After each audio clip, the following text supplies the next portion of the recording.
He's commonly regarded as the personification of evil, devoid of all humanity, stricken with madness, invested with the powers of a god.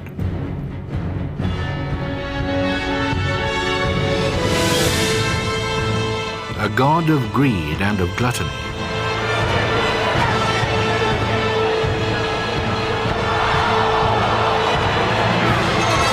Obsessed with violence and with power.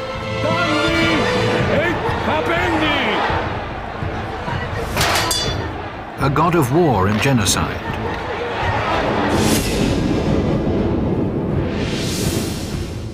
Driven by despotism and cruelty.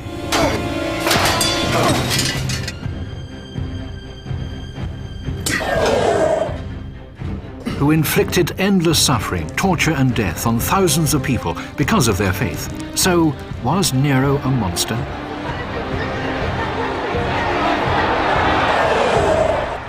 To secure his place on the throne, he poisoned his own brother.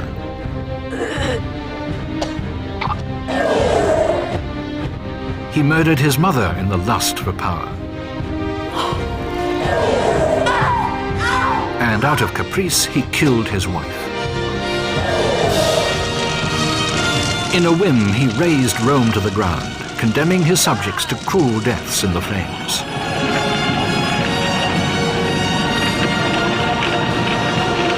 And then he opened the gates of hell.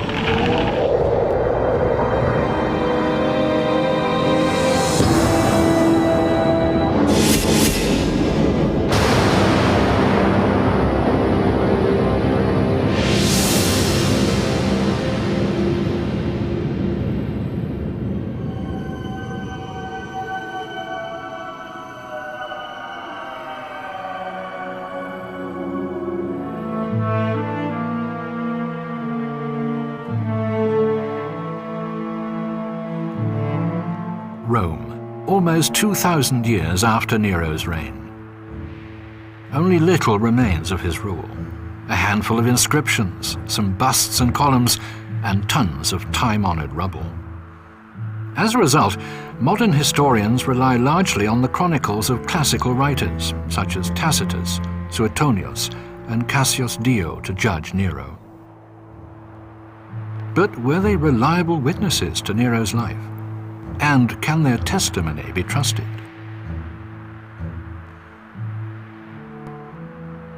Nero was the victim of two historians who had a hostile attitude towards him, especially his contemporary or near-contemporary Tacitus. Was Nero a cold-blooded monster or the victim of a smear campaign by his chroniclers? Massimo Fini, a Nero biographer, believes that the real Nero had little in common with the image he has today. A look at his life story casts some light on a man whose 14-year reign was one of the most peaceful periods in Roman history. The adolescence of an emperor.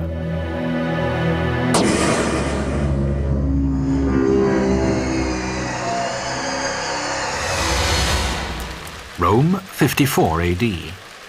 The imperial litter is carried to the camp of the Praetorian Guards, the emperor's bodyguards. Nero should traditionally be riding there on horseback, but incessant rain has prevented him from doing so. It's his first important appearance. At the age of 17, he already bears the title of emperor, but it's only with the support of his soldiers that he can wield real power.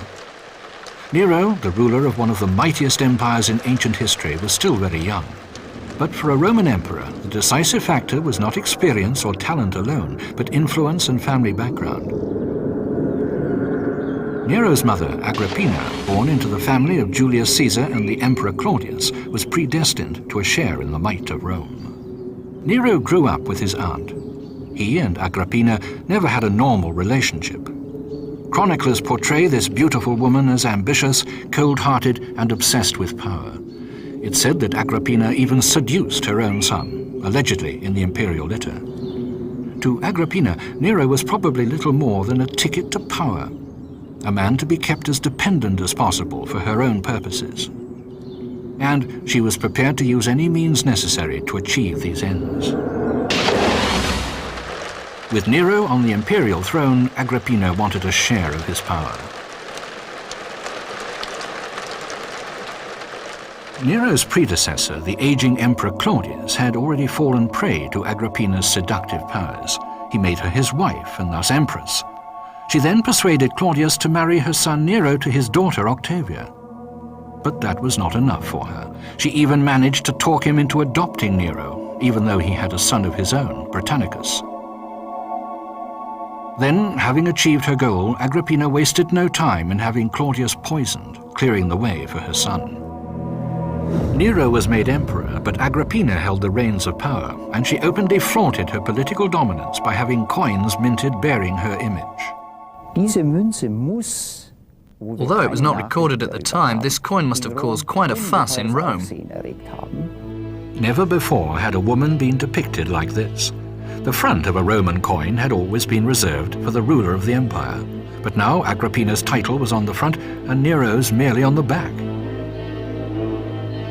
What's more, Agrippina's name and title were in the nominative case normally used for the emperor, whereas Nero's details were in the dative. The message was clear. Agrippina was the active one, who gives Nero something. Nero receives. Agrippina could not have found a clearer way of expressing her intentions. A cameo in the Shrine of the Three Kings in Cologne Cathedral depicts Nero being crowned by his mother. It too was probably commissioned by Agrippina. Cameos were commonly presented as official gifts in ancient Rome, and this one would have carried the same message as the coins, that Agrippina held sway over Rome and its emperor. But Nero gradually began to elude his mother's control. The reason for this seems to have been a young woman, a freed slave called Claudia Acta. Nero fell in love and showered presents on the girl from Syria. He even promised to marry her. Agrippina was certainly no moralist.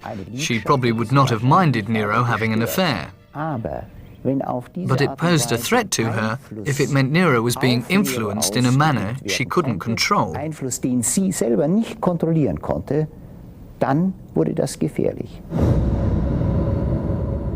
When in 55 AD Agrippina heard about the affair, she's said to have been furious. Fearing the loss of her influence and thus her power, she tried to win Nero back by her usual methods.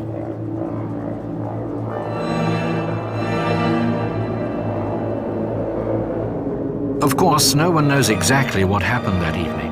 Nero is believed to have succumbed to his mother's advances, but in all probability, the incident deepened the rift between mother and son. An open power struggle broke out.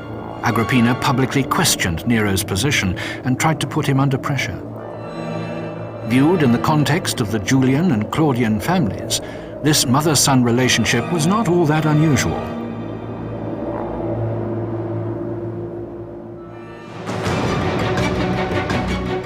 Human genes don't just determine physical traits like eye and hair color, build and voice. In combination with family circumstances and upbringing, they can also determine behavior.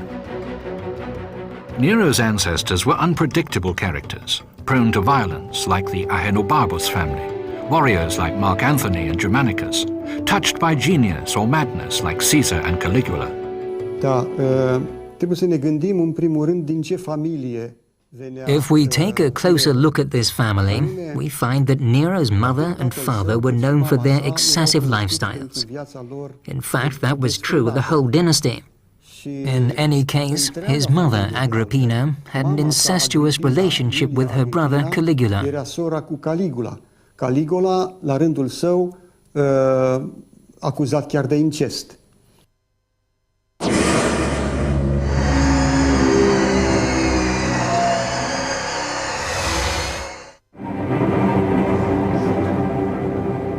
Nero began increasingly to distance himself from his mother.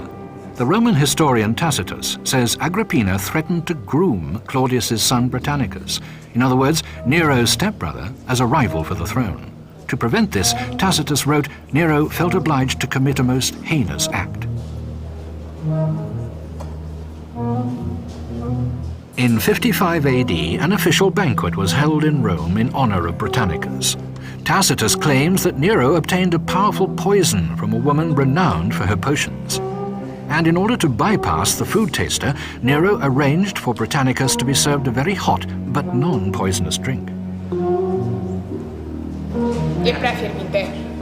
Tacitus says the poison was put in a jug of cold water that was then added to cool the drink, water that had not been tasted in advance. But was this possible? Este cert că, mai ales în cazul There's no doubt that a family like Nero's, which, after all, had a history of poisonings, would have adhered very strictly to the rule that every drink and every morsel of food was tasted in advance. Că regula pregustării oricărei mâncări sau oricărei băuturi trebuia să fi fost respectată.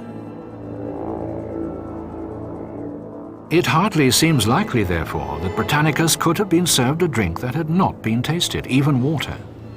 And Tacitus must have known how strict court etiquette was.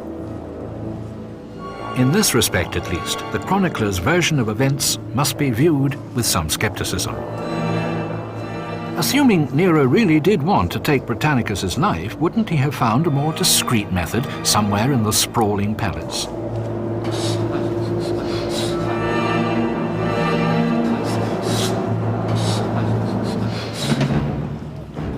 Another factor raises doubts about the reliability of Tacitus's story. His description of the young Britannicus's dying moments emphasizes the poison's potency. He reports that the poison acted quickly, very quickly, too quickly.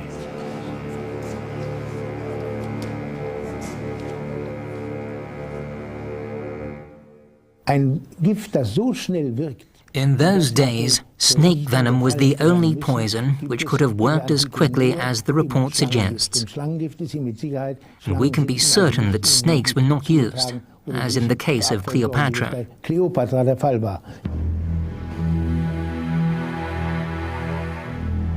Historical sources provide clues to the kinds of poisons the Romans used.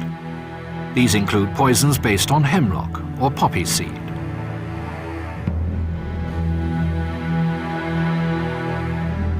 Political poisonings were commonplace. It was a particularly insidious way of ridding oneself of annoying rivals. Indeed, poison played such an important role in those days that many more prominent personalities may have fallen victim to it than has actually been recorded.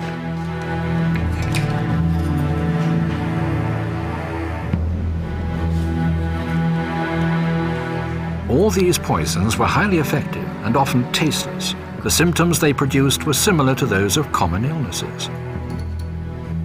But today we can say with certainty that they would all have worked very slowly.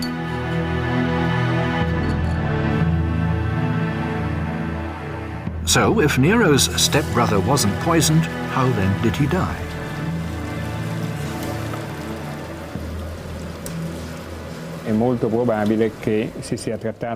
It's very likely that he died of a fit, since he'd suffered from epilepsy all his life. It certainly wasn't Nero, who had no power at that time and no ambitions to gain power. And as I said, he'd even threatened to abdicate. Senator and later Emperor Otho was a trusted friend of Nero's. He and his wife Poppaea Sabina were to turn the power struggle between Nero and his mother into a life-or-death battle. Nero probably met Poppaea at a banquet, that combination of culinary delights and performing arts of which he was so fond.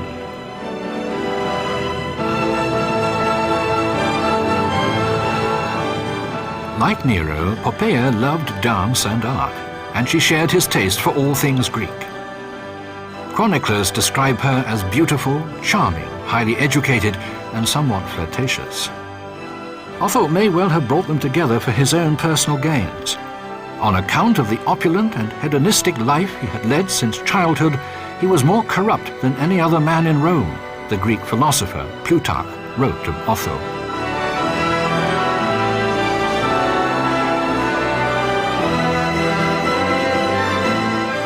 Poppaea's ambition was greater than that of her predecessor, Claudia Acta.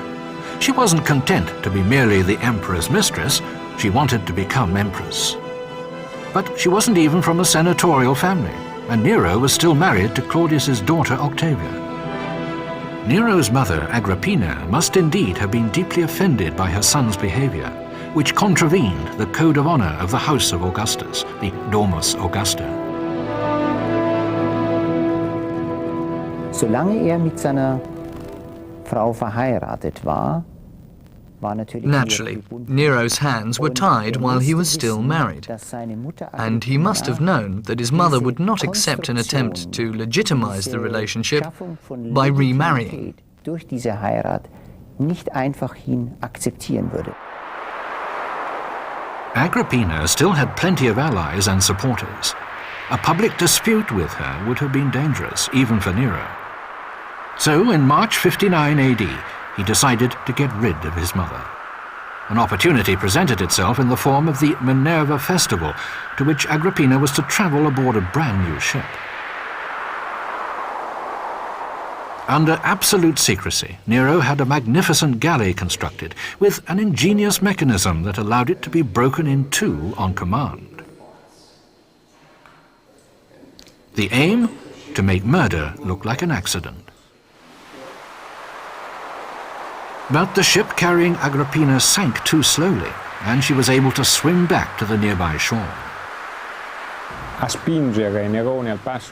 It was Seneca who pushed him into making a decision.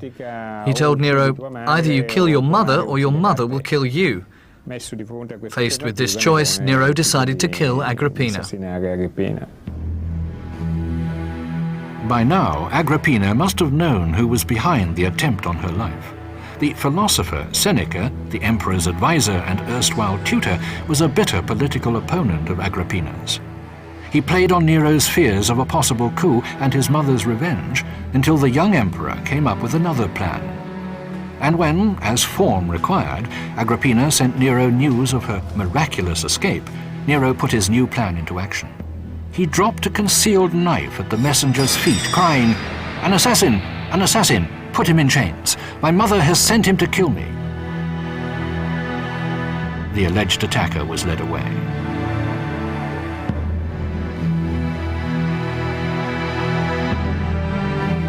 Nero must have been extremely frightened to have tried so openly to kill his mother. Agrippina's alleged plot justified immediate action. Her alleged crimes were read out to the Senate and her memory cursed. But the people of Rome remained suspicious. Aber es ist doch vielleicht bezeichnend, dass sofort Aufschriften. It's interesting to note that immediately afterwards, inscriptions appeared on public buildings that read, Nero Orestes Alcmaion. Everyone murders their mother. In other words, the public quickly found out, or drew their own conclusions about what had happened. Oder geschlossen, was eigentlich geschehen ist. But Octavia still stood between Poppaea and the empress's throne. Octavia was his wife from a marriage arranged by Agrippina when he was 12 and Octavia 8. He never loved her, and they were never close. She did not share his taste, and he did not find her attractive.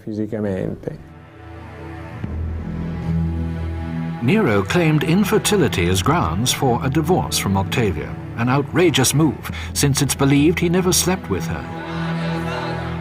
Octavia was sent away to Campania, but Nero and Poppaea had underestimated Octavia's popularity with the masses. The people of Rome took to the streets demanding her return, and Nero gave in. This was misinterpreted by the public as a reconciliation of the imperial couple. Poppaea saw her marriage plans under threat. Octavia, the daughter of the former Emperor Claudius, was too popular and from too noble a family to simply make her disappear. So Nero's chief of police, Tigellinus, possibly under pressure from Poppaea, hatched a plot against Octavia. Tigellinus had her servants arrested and tortured in order to press incriminating statements from them. But even in the depths of Rome's dungeons, Octavia's servants remained true to their mistress. One maid, Pythia, spat in Tigellinus's face during her interrogation, shouting, "My mistress's private parts are cleaner than your mouth." Even so, Tigellinus was able to collect enough evidence for his needs. Octavia was banished to the small Mediterranean island of Pandateria. She was accused of seducing Anicetus, who had already murdered Agrippina, and of having an abortion, despite her alleged infertility. Her murderers were already on their way.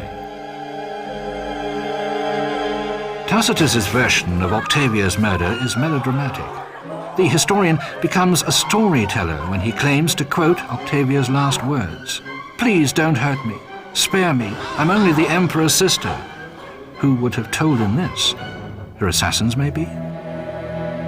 Contemporary historians doubt that Nero alone was responsible for Octavia's murder.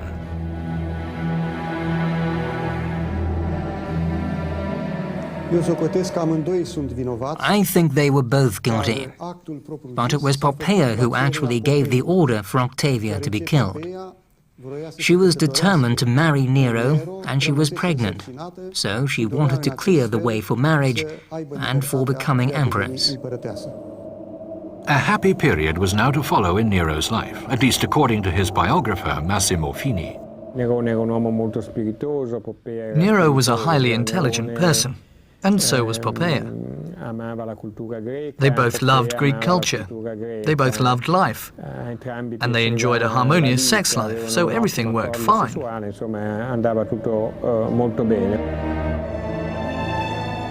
But in the 9th year of his reign, Nero's daughter died at the age of just 4 months. According to Tacitus, like his lust for life, his grief too knew no bounds. Tacitus describes Nero as shattered, tormented by nightmares and guilt. How then can these qualms be reconciled with his image as a cold-blooded poisoner?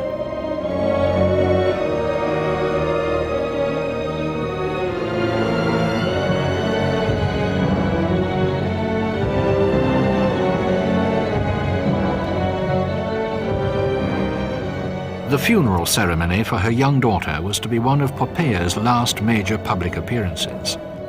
Though she became pregnant again in 65 AD, she did not live to give birth. Nero is said to have come home drunk one night and kicked her in the stomach, killing both Poppaea and her unborn child. But is this a fair accusation to level against a man who apparently loved his wife above all else? Nero was desperate for another child.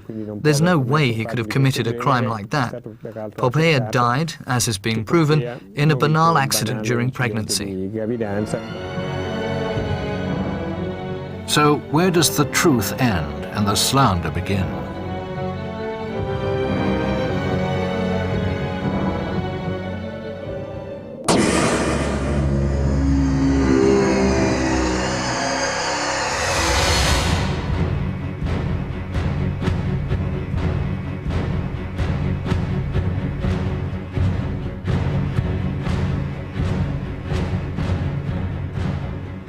Only one army would ever prove a serious challenge for the military might of Rome, that of the Kingdom of Parthia in what is now Iraq.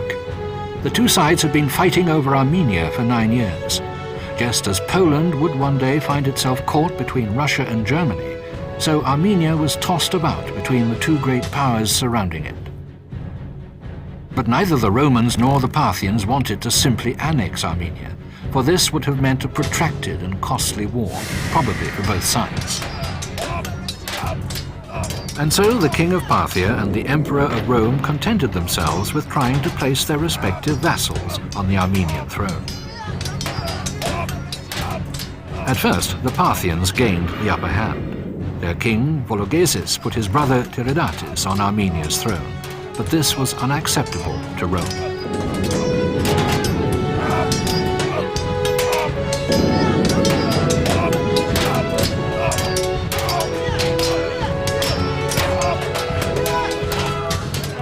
In 62 AD, Nero sent General Corbulo into battle. His 62,000 legionaries secured victory, and Vologeses gave way.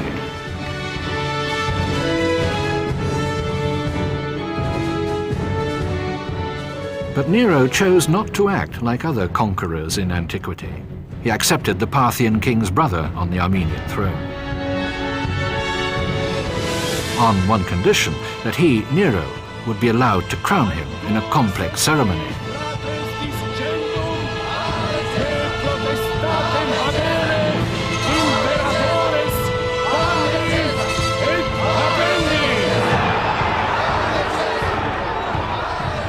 Nero spent 200 million sesterces on the spectacle, an astronomical sum perhaps, but a good investment for peace.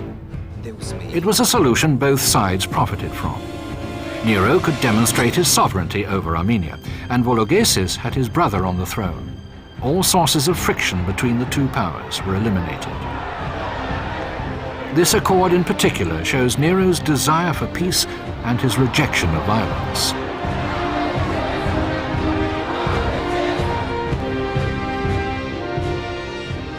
During the ceremony, Nero did something that baffled the assembled guests, and not just those who had traveled from afar.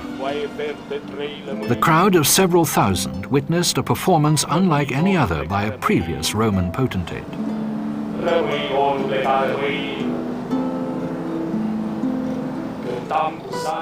But why did he risk public ridicule?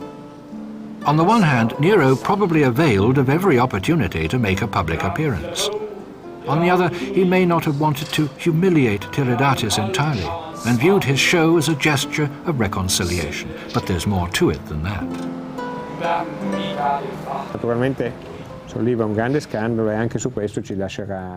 Of course, it caused a huge scandal, and it was a significant factor in his downfall. It was a very modern attempt by Nero to replace war with art, to replace bloody conflict with reason and art.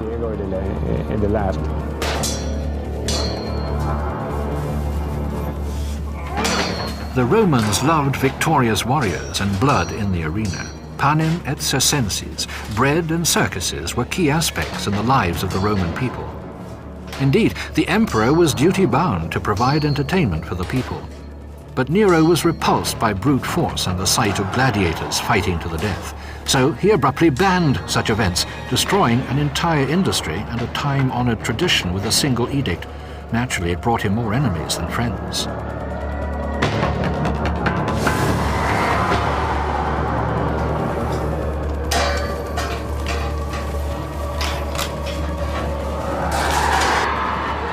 Influenced as he was by Greek culture, Nero sought to replace violent man-to-man combat with plays, dance performances, or animal hunting. The man who for the last 2,000 years has been seen as the archetypal bloodthirsty, sadistic autocrat had actually had to contend with accusations of being too moderate and accommodating.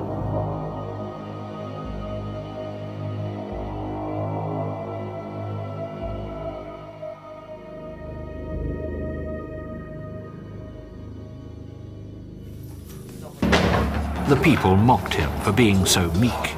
His break with ancient tradition earned him the disapproval of the nobility, the senate, wealthy landowners. In short, the entire upper echelon. Few wanted to do without the gladiators' fights. The public grew restive, but Nero was not to be swayed.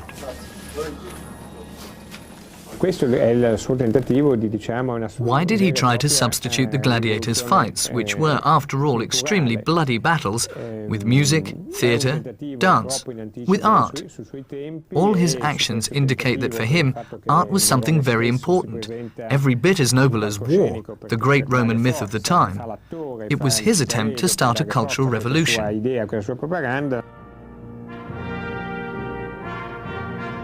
On August the 10th, 66 AD, Nero fulfilled his greatest dream.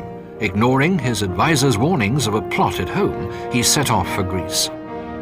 He had decided to leave Rome for a year and devote himself to his art.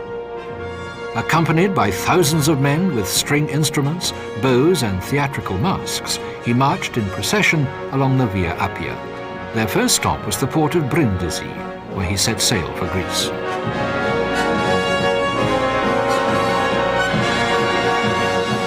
To Nero, Greece was the cradle of art, the source of all culture. He longed to match himself against the most famous Hellenic singers, turning the journey of a Roman emperor into an artistic tour. It didn't take a soothsayer to predict how the referees would judge this athlete and competitor, who just happened to be the most powerful man in the world. The winner was obvious even before the start. In order to prevent Nero's victorious tour from degenerating into a farce, aging singers were hired, whose voices were still good, but who no longer had any ambition to win prizes.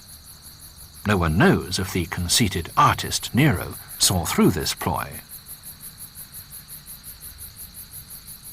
In the spring and summer of 67 AD, Nero took part in the Nemean, Pythian, Isthmian and Olympic Games. These classical Greek games were even rescheduled, so Nero's journey would not be delayed. The musical emperor won a total of 1,808 laurel wreaths on his tour, but this didn't stop him cashing in the accompanying prize money to replenish his empty state coffers. So what did the Greeks think of his voice? 100 years later, the Syrian author Lucian sought to answer this question. Lucian came to the conclusion that Nero was neither admirable nor ridiculous, but that his voice lacked the necessary strength on high and low notes. In other words, Nero's voice was mediocre.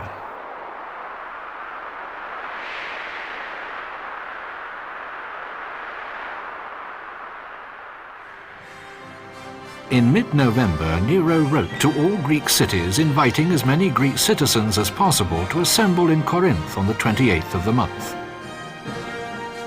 Watched by the dignitaries of ancient Greece, he announced his decision to make Greece a free country. It was a decision of immense political significance, for Greece was a Roman province at this time, and thus part of the Roman Empire.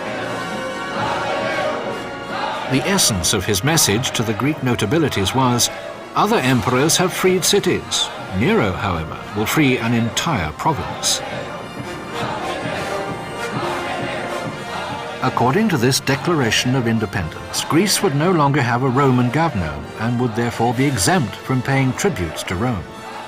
But it was not entirely free, since Rome still controlled foreign policy. Even so, the move enraged the Senate, for it meant a hefty loss of tax revenue for the Roman state. The subsequent emperor, Vespasian, lost no time in revoking this decision.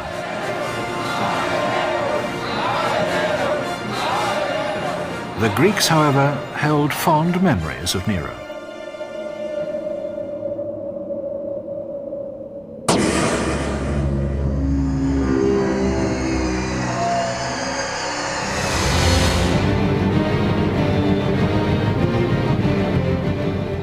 Nero wanted to create a Neropolis, but the ancient city of Rome stood in his way. It was the dream of a megalomaniac, and one that would become his people's worst nightmare. Nero ordered the Praetorian Guard to set Rome on fire. At least, that's how one rumor goes. Even Nero's enemy, Tacitus, was skeptical about the talk of Nero the arsonist. But as the centuries passed, this rumor, which even Nero's contemporaries dismissed, became the accepted version of events. What were the circumstances that gave rise to this rumor, and why has it been given more credence over the ages? Chroniclers tell of secretive figures, Praetorian guards, they claim, fanning the flames and setting buildings alight. But this is indeed extraordinary, since the Praetorian guards were also Rome's firemen. On the night of July the 18th, 64 AD, disaster struck the city, leaving many thousands dead. Rome burned for 7 days. Only 4 of the city's 14 administrative districts escaped the voracious flames.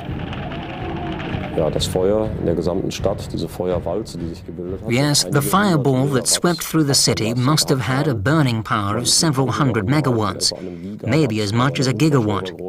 This incredible amount of energy would have generated an enormous backdraft, a real storm. According to our calculations, the radiated heat must have been so great that nobody could get within 30 meters of the fire. Anyone who tried to get any nearer would have suffered severe burns. There would also have been a gigantic thermal, which could have sucked up burning beams into the air, only to send them crashing down again like firebombs on buildings hundreds of meters away. In other words, nobody would have been able to control a fire of that scale, even with the equipment at our disposal today. At the time, Nero was staying at his country estate in Antium, about 50 kilometers south of Rome. When he learned of the scale of the disaster, he immediately hurried back to Rome. But it was too late. His new palace, extending from the Palatine Hill to the Esquiline Hill, was also ablaze. Nero could only watch helplessly as his beloved art collection was devoured by the flames. The priceless and irreplaceable collection was lost forever.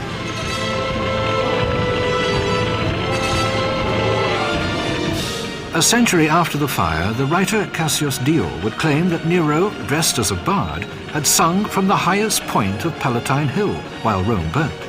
But this is hardly plausible, as the flames would have made it impossible even to climb the Palatine Hill. The allegation is completely unfounded.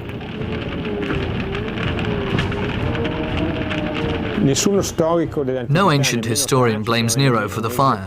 The accusation was made later by a Christian historian in the 4th century. Rom ist ein Flammenmeer. Es brennt von einem Rand zum anderen. Habt ihr's gehört? Das ist mein Epos. Das Antlitz der Welt zu wandeln, alles vernichten und schaffen, Leute. The motion picture Quo Vadis gave perhaps the most enduring impression of Nero as arsonist. Ich bin eins mit den Göttern, bin unsterblich. Ich bin Nero, der Künstler, der mit Feuer die Träume seines Lebens zur Wirklichkeit weckt. Brenn weiter, du altes Rom! Brenn weiter! The fire in Rome was an accident. It happened in summer, in a city where fires were a common occurrence. Fires were bound to happen in Rome because it was built mainly of wood.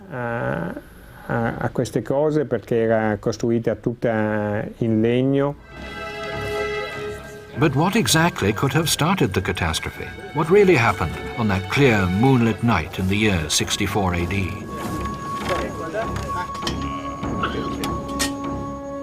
It was a typical summer in Rome. The nights were warm and the city was a hive of activity. Merchants had gathered at market stalls at the southeastern end of the Circus Maximus, displaying their merchandise. The wine flowed freely, and few precautions were taken with open fires. The heat, alcohol, fire, flammable materials, and a strong wind were a deadly combination.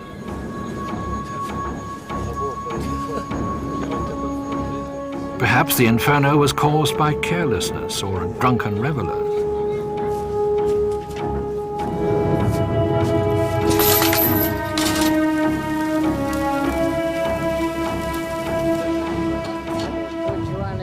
When the fire broke out, it spread rapidly through the dry wood of the buildings and market stalls, aided by strong winds, the narrowness of the lanes, and the irregular layout of the city.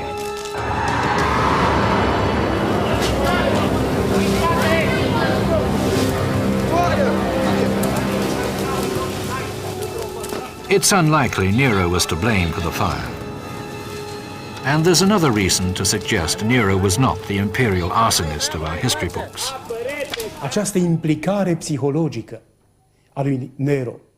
Nero's personality, sensitivity, and spontaneous desire to help those who had lost their homes all indicate that he was not someone who could deliberately make thousands of people homeless. Ajungă până într-acolo încât să lase fără acoperiș mii, zeci de mii de oameni. Nero apparently had an enormous fear of fire. Yet the world's most powerful man was at the forefront of efforts to extinguish the flames. He still hoped his Praetorian Guard could gain the upper hand, but his hopes were in vain.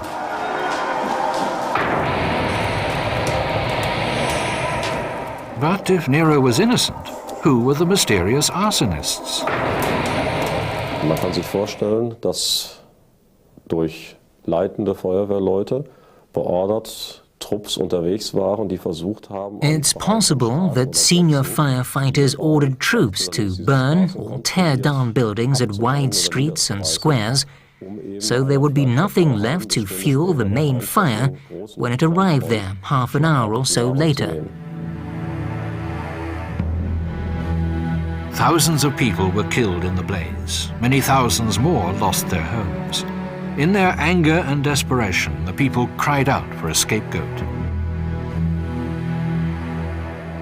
E quindi gioì la comunità cristiana. Ci sono delle iscrizioni a pozzuoli che dimostrano appunto. The Christian community was glad that Rome had burned down. There are reports that Christians were pleased about it, so it was only logical for the government at the time to view them with suspicion. Some of them were interrogated, and there were those who, delirious at the thought of martyrdom, admitted setting Rome on fire. And these first interrogations were conducted without the use of torture. Confessarono, non furono torturati questi primi, confessarono di essere autori dell'incendio. Non audite quod vobit dicet. Fraters mei, hodie iamat celum. As a result, public anger was directed primarily at the Christians. There are no records of exactly how many men and women from Rome's Christian community voluntarily confessed to arson. What is certain is that these self-accusers were exactly what Nero's government so badly needed, scapegoats. Many of those supposedly proven guilty were sewn up in furs and fed to wild animals in the city's arenas.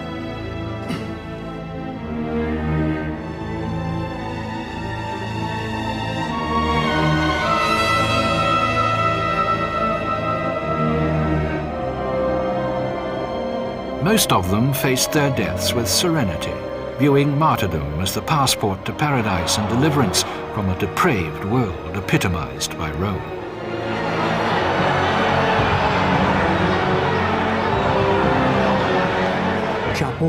It's quite possible that certain of Nero's advisors persuaded him that the Christians were responsible for the fire. If this was the case, it would have been totally justifiable, from Nero's point of view, to condemn the Christians. Many of those convicted were given the usual sentence for arson. Others were to suffer the flames they had allegedly inflicted upon others. Nero had them used as human torches for a party at the palace. This placated the people, but Christian historians would condemn him as a persecutor of Christians. In actual fact, only about 300 of Rome's 3,000-strong Christian community were put on trial.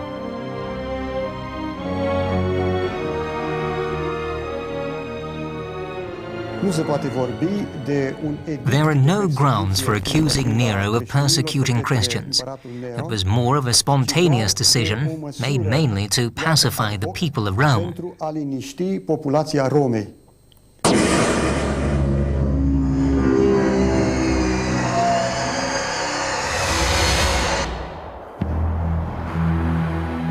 The Rome of the Republic, of Caesar and Augustus, was no more. Only rubble and ashes remained. Large areas of the city must have looked like Dresden after it was firebombed by the Allies in World War II.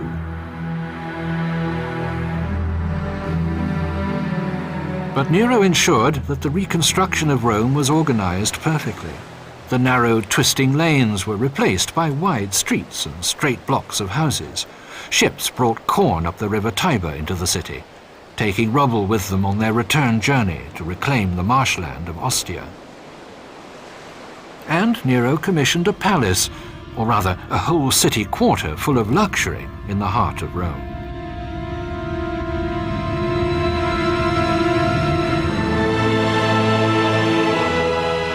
For centuries, the Domus Aurea, or Golden House, was thought to have been completely destroyed. Then, during the Renaissance period, the rubble-filled chambers of the main house were discovered under the Trajan's baths. They were called grottos, but this was the embodiment of Nero's dream, the endless passages of the Domus Aurea. The highly artistic frescoes on the walls so impressed Renaissance artists that they based a style of their own on them. They called it grotesquerie. Once the whole house was sumptuously decorated with gold, precious stones and mother-of-pearl. There were banquet halls with ivory panels on the ceiling which showered the room with petals. Today, little of the ancient splendor remains. Its passages are open only to a select few for fear they might collapse. Maybe Nero's Golden House was a well-disguised expression of his fear. He was terrified of assassination attempts and avoided public places whenever possible. The Domus Aurea was his own little world. Here he felt safe from would-be assassins and traitors, and he had every reason to feel threatened. Two people were instrumental in his downfall: Galba, a general, and the philosopher Seneca, Nero's advisor and former tutor.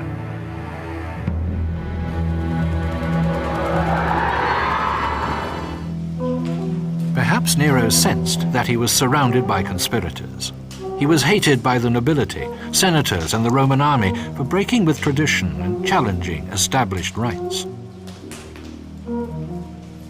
The tribune Subrius Flavus had almost stabbed Nero while Rome was in flames, but his co-conspirators obviously thought it was neither the right time nor the right place.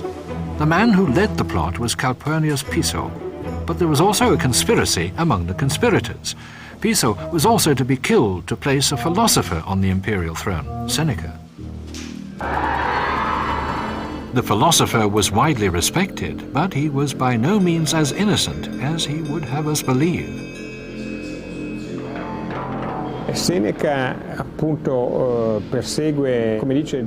According to Cassius Dio, Seneca was caught doing the things which he had condemned as a philosopher. He was the master of the double standard. He preached austerity, frugality, and a scorn for money, but lent out money at exorbitant interest rates and tried to get his hands on legacies.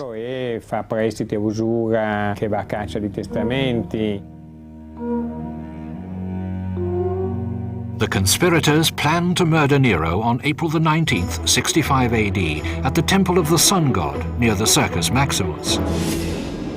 But the plot failed when a slave betrayed the conspirators. Nero forced Seneca to commit suicide. Because of his controversial business activities, Seneca was not universally popular, but he was a member of the Roman elite. In his Annals, Tacitus describes Seneca's last hours as an exact replica of those of Socrates. Thus, Tacitus gave Seneca a worthy death for a philosopher.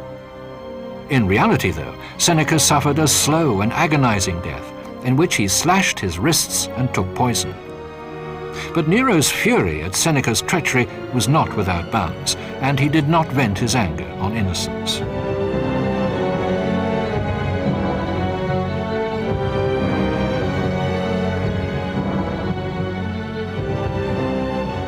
Seneca's wife, Paulina, for example, was treated with clemency.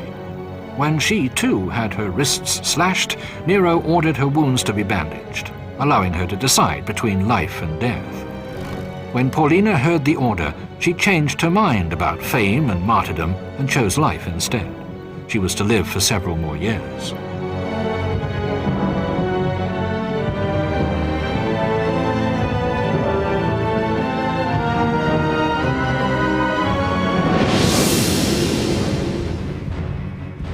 In the middle of March 67 AD, news reached Rome that the young governor of Gaul, Julius Vindex, had risen up against Nero. 2 weeks later, Galba, the governor of Hispania, joined the revolt. In an open challenge to Nero, he proclaimed himself the representative of the Senate and people of Rome. Nero broke down when he heard the news. Had he taken decisive action, he may well have crushed the opposition, since a majority of the army was still behind him. But he backed down.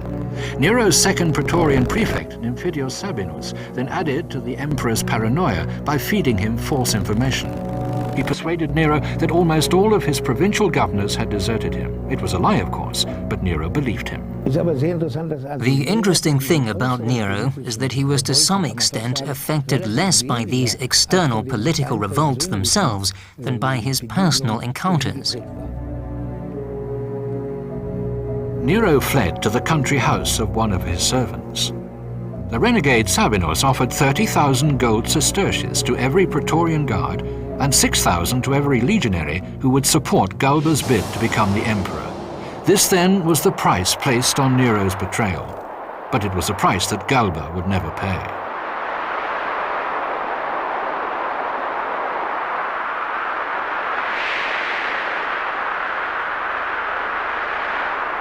Nero knew nothing of this and still hoped to escape with his life. He wanted to abdicate and realize his dream of a quiet life as an artist. But this was a notion foreign to Rome. Its emperors either ruled or died.